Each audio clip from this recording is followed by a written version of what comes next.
পৃথিবীর শেষ প্রান্তে যে জায়গায়, ওই জায়গায় 13টা নদীর একসাথে মাথা, জোরে বলা যাবে কি একবার মারহাবা। পৃথিবীর কোন দানব যাইতে পারে না, মানুষ যেতে পারে না, এমন কঠিন জায়গায় এত গর্জন হয় রে, ওই জায়গায় মানব জাতি যেতে পারে না।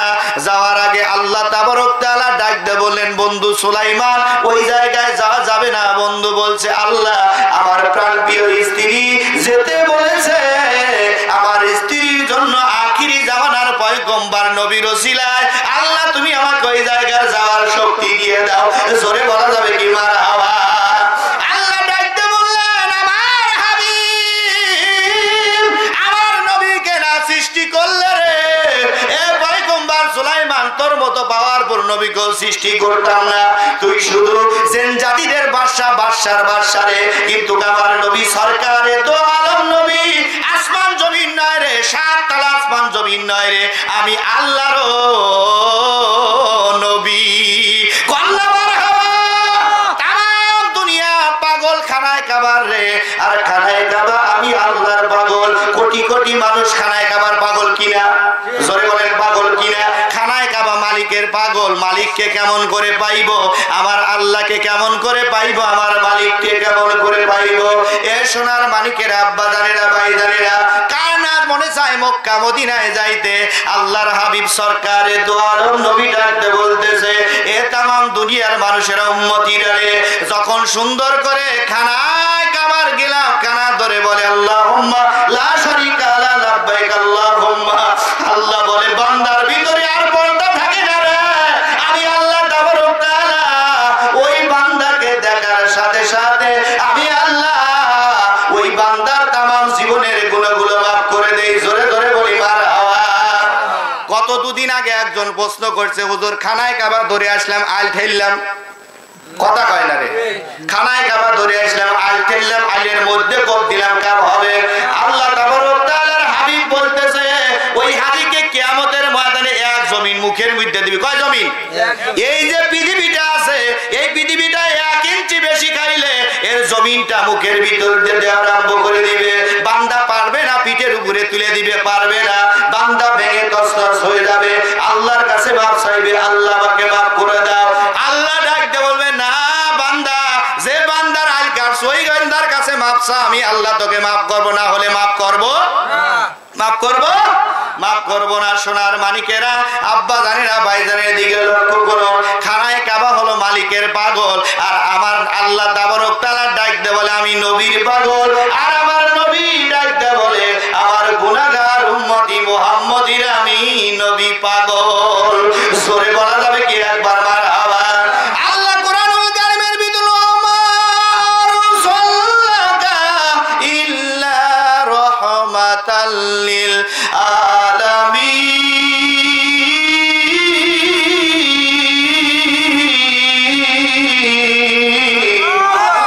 আল্লাহ বললেন, আমার বন্ধু, আমার হাবিব, আমার সরকারে দু আলম নবীকে তামাম ইহুদি, নাসারা, বৌদ্ধ, খ্রিস্টান, শুধু মুসলমানের জন্য না, হিন্দুদের জন্য আমার নবী রহমত, বৌদ্ধদের জন্য আমার নবী রহমত, খ্রিস্টানদের জন্য আমার নবী রহমত, পশুদের জন্য আমার নবী রহমত, উম্মতি মুহাম্মদীর জন্য রহমত। 18,000 মাখলুকাত যে আছে সবকিছুর রহমত হলো আমার নবী। জোরে বলা যাবে কি একবার মারহাবা। সোনার মানিকেরা, আব্বা জানেরা, ভাই জানেরা, বলছে ওই নবীর ওসিলা, ওই নবীর ওসিলায় আল্লাহ তুমি দিয়ে দাও। আল্লাহ তাবারক তাআলা বলল, একটা কারণেই আমি বান্দাকে ভালোবাসি, আমার নবীকে ভালোবাসি। সে সরকারে দু আলম নবীর ওসিলা যদি কোনো ব্যক্তি দেয়, কারণ 63 বছর জিন্দেগির ভিতরে আমার নবীকে পৃথিবী আদম আলাইহিস সালাম থেকে শুরু করে ঈসা রুহুল্লাহ, আদম আলাইহিস সালাম থেকে আদম নবী যখন পানির ভিতরে, কাদার ভিতরে, তখনও আমার নবী নবী। জোরে বলি মারহাবা। ও তখন থেকে আমার নবী ঈসা রুহুল্লাহ পর্যন্ত কেন নবীকে রাখা হলো? আমার নবীকে পরিচয় দেওয়া হচ্ছে, এই নবী যদি উম্মতি মুহাম্মদী তোমাদের সাক্ষী না দেয়, আদম নবীর যদি সাক্ষী না দেয় উম্মতি মুহাম্মদী, আদম নবী জান্নাতে যাইতে পারবে না। হযরত নূহ নবীকে সাক্ষাৎ না দিলে নূহ নবী জান্নাতে যাইতে পারবে না। আল্লাহর হাবিব, আল্লাহর হাবিব সরকারে দু আলম নবী বলতেছে, কিয়ামতের ময়দানে আমার একজন উম্মতি মুহাম্মদী যদি আসলে আশেকে রাসূল হয়, আশেকে মাওলা হয়। এক নয়, দুই নয়, 72 জন মানুষকে, জাহান্নামী মানুষকে সুপারিশ করে জান্নাতে নিয়ে যেতে পারবে। জোরে বলা যাবে কি একবার মারহাবা। সোনার মানিকের আব্বাজানেরা, বাইজানেরা, লম্বা চওড়া ঘটনা, রাত্রি অনেক হয়ে গেছে, আমি ওদিকে যাচ্ছি না। এবার সুলাইমান আলাইহিস সালাম লক্ষ্য করে ওনার বিবি হযরতে রানী বিলকিস, ওনার বিবিকে রানী বিলকিস লক্ষ্য করে দেখতেছে ভয়ঙ্কর সাউন্ড হচ্ছে। আর ওই ভয়ঙ্কর সাউন্ডের জায়গায় আকাশ থেকে জিরি জিরি করে বৃষ্টি নামতেছে। একটা পার হাউস আছে সুন্দর করে, আর কোথা থেকে যেন দুইটা পাকা মেলা ঘোড়াগুলো এসে ওই পানিগুলো পান করতেছে, কোথায় যেন উড়ে চলে যাচ্ছে।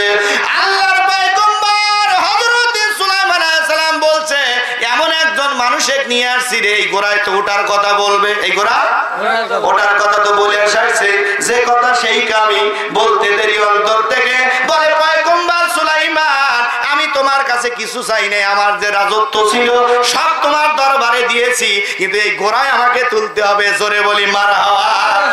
এই ঘোড়াতে আমাকে তুলতে, মিয়া মানুষ বুঝতেইছেন, ব্যক্ত করলে যে কথা সেই কামি, যে বাকের বা সেনে রাখবো। ও রানী বিলকিস, আমি মনে মনে কেবল করতেছি যে এই তো ঘোড়া দেখছে, যে সুন্দর ঘোড়া, এই ঘোড়ায় তো আমার বিবি উঠতেই যাবে। জোরে বলি সুবহানাল্লাহ। এখন বলতেছে ঘোড়ায় ওঠান লাগবে। দেখলে আমি জীবনেও কোনোদিন এত পাওয়ারফুল ঘোড়া দেখি নাই। জোরে বলি একবার সুবহানাল্লাহ। এই পাওয়ারফুল ঘোড়া আমি জীবনেও কোনোদিন দেখি নাই। কিসের ঘোড়ায় উঠবে তুমি? খবরদার, এই ঘোড়ায় মানুষ উঠতে পারবে না। এই ঘোড়ায় উঠবে উম্মতি মুহাম্মদী। জোরে বলি একবার সুবহানাল্লাহ। উম্মতি মুহাম্মদী এই ঘোড়ায় উঠে সুন্দর করে পুলসুরাতের উপরে পার দিয়ে দিয়ে চলে যাবে। জোরে বলি একবার সুবহানাল্লাহ। তোমার আমার ক্ষমতা নাই, কলো যে বুঝছি কাকে ধরতে হবে, আমার বোঝা শেষ। জোরে বলি একবার মারহাবা। দরুদ পড়ি আল্লাহুম্মা সাল্লি সাইয়্যিদিনা মাওলানা মুহাম্মদ আলা সাইয়্যিদিনা মাওলানা। আকাশের তারাগুলো ঝিলিমিলি ঝিলিমিলি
যে কথা সেই কামি কলো যে তাই সম্ভব বিবি উনি চক্ষু বন্ধ করে বললো আল্লাহ আমার স্বামী সরকারে দো আলম নবী যার নাম আসমানে হবে আহম্মদ জোরে বলে একবার সুবহান আর জমিনে হবে মোহাম্মদ আল্লাহ ওই নবীর ওসিলায় আমি একটু ঘোড়ায় উঠতে চাই জোরে কোন সুবহান আল্লাহ জিব্রাইলকে বলে জিব্রাইল আমার সুন্দর করে বান্দিকে বলতে বলো যে আমার নবীর কথা বলেছে প্রেমের কথা বলেছে আমি আল্লাহ খুশি হয়ে গেছি জোরে বলে সুবহান